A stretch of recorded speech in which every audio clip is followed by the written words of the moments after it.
दत्तात्रेय भगवान की रहस्यमयी कहानी। दत्तात्रेय भगवान अत्रि ऋषि और महासती अनसुईया के पुत्र थे। इस अवतार में भगवान ने 3 मुख रखे। परम भक्त वत्सल दत्तात्रेय बहुत ही कृपालु हैं। नारायण के अवतारों में इन्होंने भी श्री कृष्ण की तरह सुदर्शन चक्र धारण किया था। कहीं कहीं दत्तात्रेय जी को ब्रह्मा, विष्णु और शिव जी का संयुक्त अंशावतार भी माना गया है।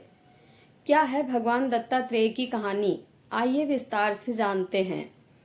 दत्तात्रेय का जन्म कैसे हुआ।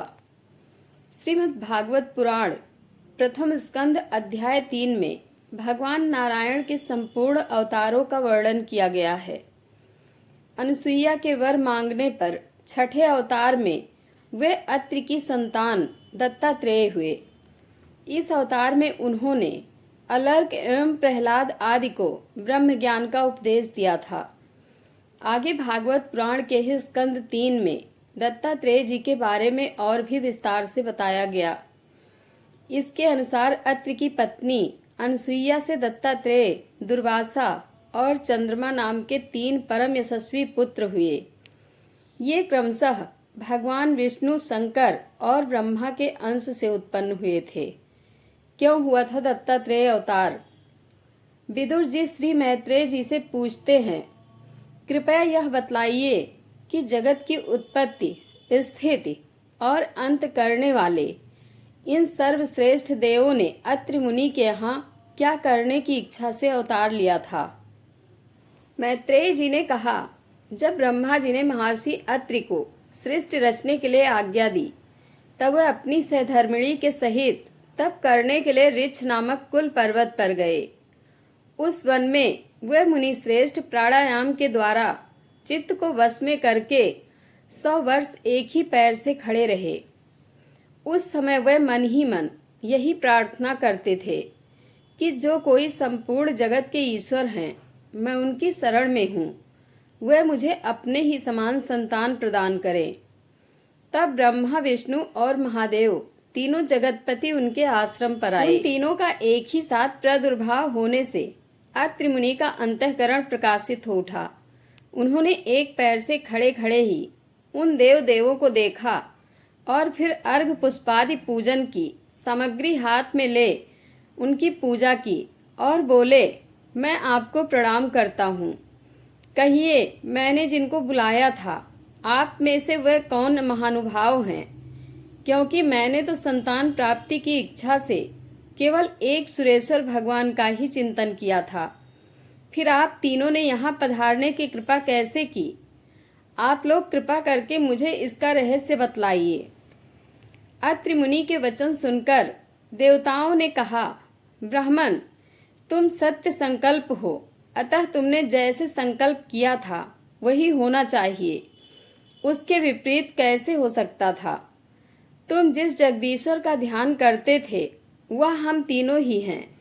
प्रिय महर्षि, तुम्हारा कल्याण हो। तुम्हारे यहाँ हमारे ही अंश रूप 3 जगत विख्यात पुत्र उत्पन्न होंगे और तुम्हारे सुंदर यश का विस्तार करेंगे। उन्हें इस प्रकार अभीष्ट वर देकर तथा पति पत्नी दोनों से भली भांति पूजित होकर उनके देखते ही देखते वह तीनों सुरेश्वर अपने अपने लोकों को चले गए। ब्रह्मा जी के अंश से चंद्रमा, विष्णु के अंश से योग वेदता और महादेव जी के अंश से दुर्वासा ऋषि अत्रि के पुत्र रूप में प्रकट हुए। दत्तात्रेय के 3 सिर क्यों हैं?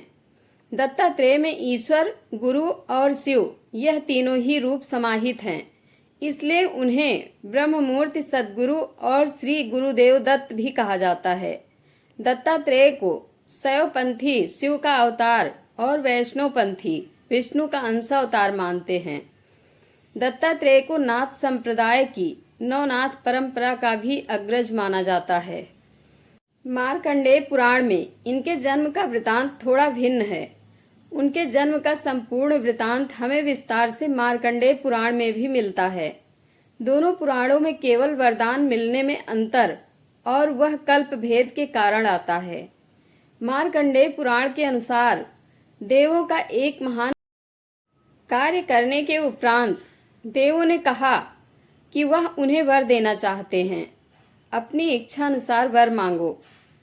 तब अनसुईया बोली कि यदि पितामह और देवता लोग मुझे वर देना चाहते हैं तो ब्रह्मा विष्णु और शिव मेरे पुत्र कहलाएं और मैं अपने पाई सहित योग को प्राप्त हो कलेश से मुक्त हो जाऊं।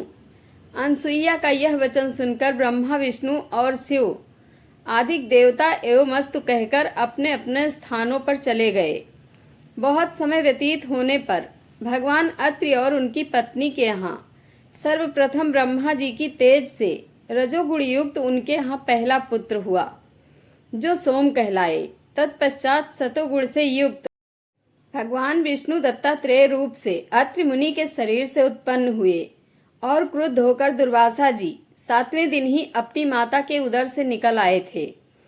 उसका कारण यह था कि कार्तवीर्य ने अनसुईया को बहुत भय दिखाया और उस अपराध को देखकर अत्रि जी क्रुद्ध हुए और शीघ्र ही कार्तवीर्य का वध करने के लिए गर्भावस्था के दुख में क्रोध से युक्त महादेव जी के अंश रूप तमोगुण से संयुक्त दुर्वासा ऋषि उत्पन्न हुए।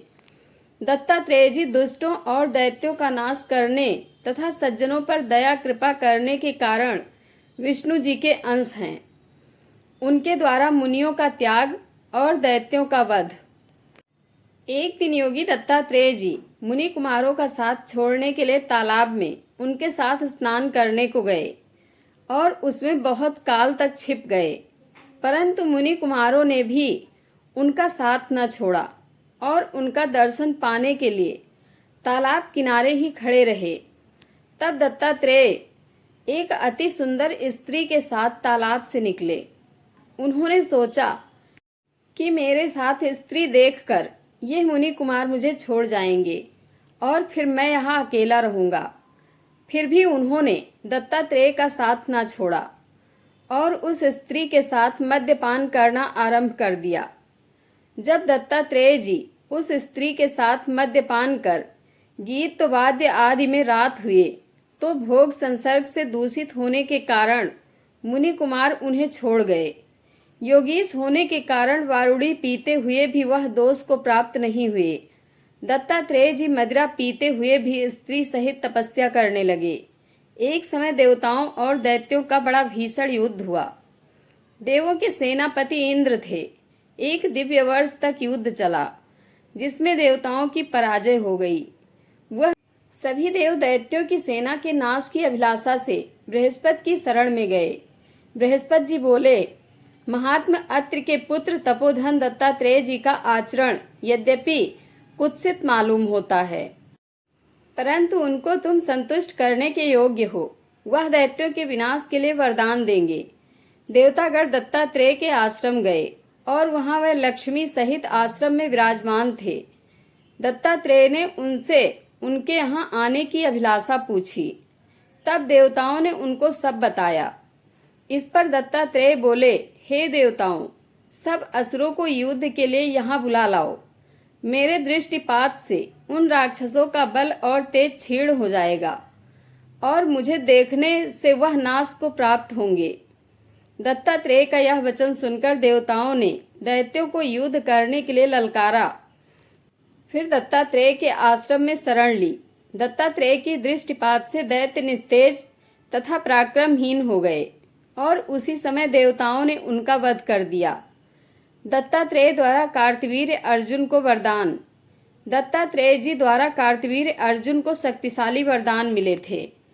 कार्तवीर्य ने मांगा था कि मुझे वह सिद्धि प्रदान कीजिए जिससे मैं प्रजा का पालन करूं और अधर्म में प्राप्त न हूं, दूसरों की रक्षा करने में तथा समर में मेरी कोई समानता न कर सके।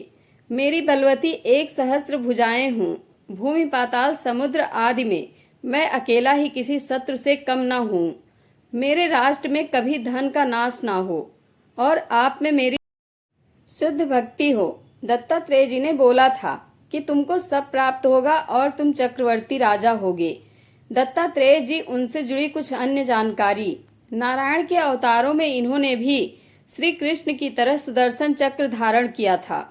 इन्हीं के आविर्भाव की तिथि दत्तात्रेय जयंती कहलाती है। भगवान दत्त जी के नाम पर दत्त संप्रदाय दक्षिण भारत में विशेष प्रसिद्ध है। माना जाता है दत्तात्रेय जी के 24 गुरु थे। और उनके कई महान राजाओं तथा ज्ञानी साधु ऋषि मुनियों के साथ संवाद बहुत प्रचलित है। धन्यवाद।